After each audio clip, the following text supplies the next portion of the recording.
Okay, luluto tayo ng mabilisang pulutan. Siyempre, gagamitan natin ng mantika, mga brad.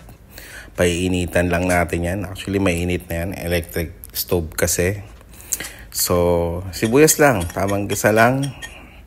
Kasi nga, mabilisan to. Lutuin lang natin yung sibuyas, mga 2 to 3 minutes. Pag naluto na yan, nakita nyo, umuusok na. Maluluto na rin yan maya-maya. Pero nagbabati na ako ng itlog dyan. Mga 4 na itlog ang binati natin. Alam ko hindi ko na na-videohan yan. Pero anyway, ayan nga pala yung ihahalo ako. Ida-dice chop ko siya. Yan. Yung beef luncheon meat. Ayun, nakita ko kasi sa ating stock. Kaya ayan ang gagamitin natin. Sa Viva ko lang binili yan. Mga 6 dirham yata or 5 dirham. Yan. Once na cook na yan, linis pa yung lutuan, no? Lulutuin muna natin yan, mga brad. Tiis-tiis lang.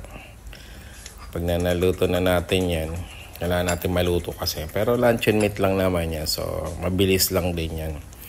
Ready to cook na rin kasi yung food na yan. So, hindi na tayo mahirapan mag-ano. Yan, titimplahan na natin ng asin. Hintay lang ng konti. Maya-maya, ayan na po. Ilalagay na natin yung binati nating itlog. Ganun lang siya kasimple. Pero pwede nyo rin lutuin nyo muna yung itlog kung gusto nyo. Pero ako hindi ko na ginawa yun. Hinuli ko yung itlog para nakamix siya dun sa luncheon meat at sibuyas. Para, ayan, pinatay na po natin sa electric stove. May init pa rin po yan. Ayan yung diferensya sa apoy. Kaya kahit patay na natin yung niyan, power niyan, mainit pa rin yan. Titimplahan na natin ng paminta.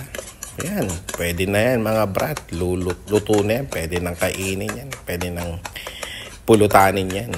Salamat sa pagpanonood. Sana pa-share naman po, mga brat. Kung nagustuhan nyo itong luto kong pulutan, mabilisang pulutan. Okay? Enjoy!